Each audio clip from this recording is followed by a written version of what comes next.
मुख्तार अंसारी, जिसके लिए अभी तक कानून महज एक खेल से ज्यादा तो कुछ था नहीं और जेल में उसकी आरामगाह हुआ करती थी।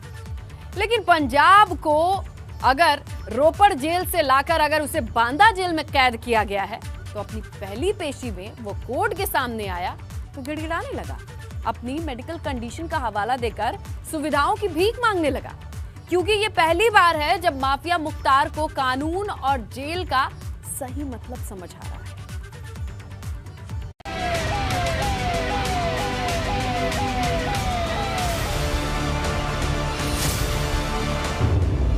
कानून से खेलने वाला गिड़गिड़ा रहा है।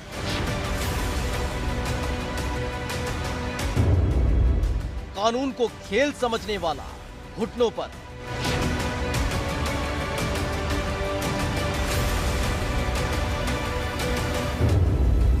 कानून की धज्जियां उड़ाने वाला सलाखों में।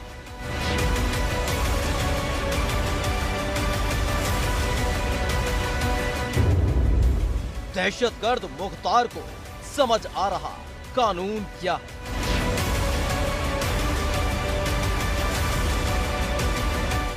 मंगलवार को जब मऊ की कोर्ट में माफिया मुख्तार की पेशी हुई तो उसके तेवर, उसके रंग ढंग सब कुछ बदला हुआ था। कभी दहशत का कारोबार करने वाला मुख्तार कानून की आंखों में आंखें डालकर घुड़की देता था, लेकिन पेशी में मुख्तार का चेहरा उतरा हुआ था, शरीर निढाल था, रौब गायब और चेहरे पर दहशत साफ थी।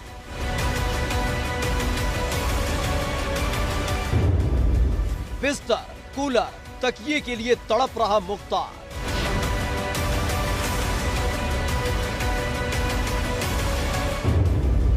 याद आ रही ऐशो आराम की जिंदगी।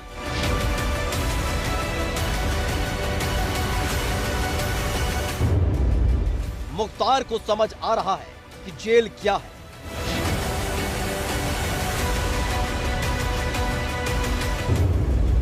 बीत चुके हैं मुख्तार के आराम तलबी के दिन।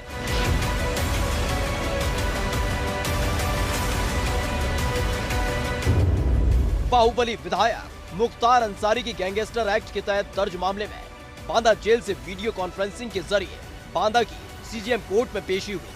पंजाब की रोपड़ जेल से 7 अप्रैल को बांदा लौटने के बाद मुख्तार अंसारी की ये पहली पेशी थी। मामला गलत तरीके से शस्त्र लाइसेंस दिलवाने की सिफारिश करने से जुड़ा था। इस दौरान पूरा कोर्ट उस वक्त हैरान रह गया जब मुख्तार आम कैदियों जैसे ही हो रहे व्यवहार को लेकर गिड़गिड़ाने लगा।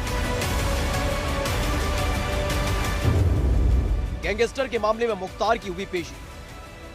मऊ के दक्षिण टोला का गैंगस्टर का मामला, मुकदमा अपराध संख्या 55/21 में हुई पेशी। 60 दिनों की मिली जुडिशियल रिमांड। वीडियो कॉन्फ्रेंसिंग के जरिए हुई पेशी।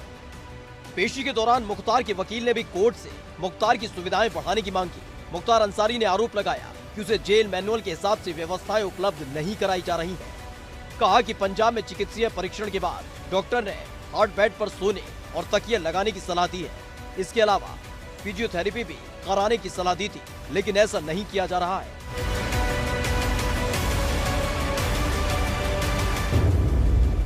बेड, तकिया, कुर्सी, कूलर की सुविधा मांगी।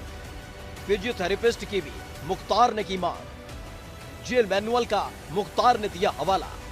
जेल में सुविधाएं बढ़ाने के लिए गिड़गिड़ाया। मेडिकल दिक्कतें बताकर मांगी सुविधाएं। पेशी के दौरान पुलिस ने मुख्तार को व्यक्तिगत रूप से कोर्ट में पेशी किए जाने की मांग की थी, लेकिन कोर्ट ने पुलिस की मांग को खारिज करते हुए मुख्तार को 60 दिनों का जुडिशियल रिमांड दे दिया और अगली तारीख 11 जून 2021 की तय की है। साथ ही मुख्तार की मांग पर जेल मैनुअल के हिसाब से व्यवस्थाएं करने के भी निर्देश दिए हैं। दरअसल मऊ से विधायक मुख्तार अंसारी ने अपने लेटर पैड पर कुछ लोगों को शस्त्र लाइसेंस देने की सिफारिश की थी। सिफारिश के बाद कई शस्त्र लाइसेंस जारी हुए थे, लेकिन 2020 में जब शस्त्र लाइसेंस के सत्यापन शुरू हुए तो कई शस्त्र धारकों के नाम फर्जी और गलत पाए गए। इसके बाद दक्षिण टोला थाने में केस दर्ज किया गया। साथ ही गैंग लीडर मुख्तार अंसारी समेत 4 लोगों के खिलाफ आरोप पत्र अदालत में दाखिल किया गया। आरोप पत्र दाखिल करने के बाद सभी चारों आरोपियों के खिलाफ गैंगस्टर एक्ट की कार्रवाई की गई थी।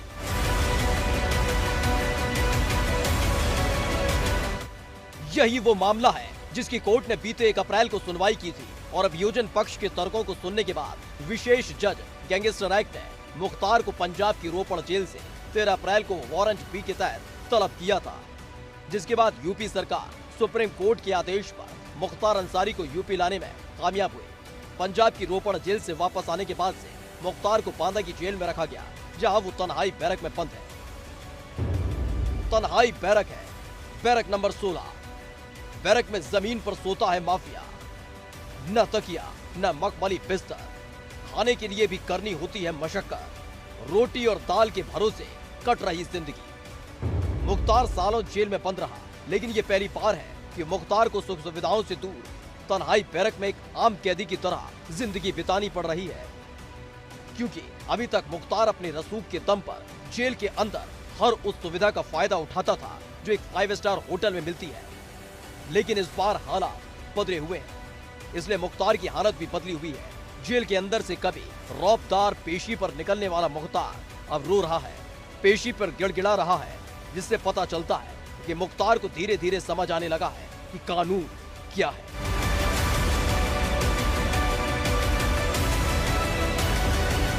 मऊ से राहुल के साथ ब्यूरो रिपोर्ट, एबीपी गंगा।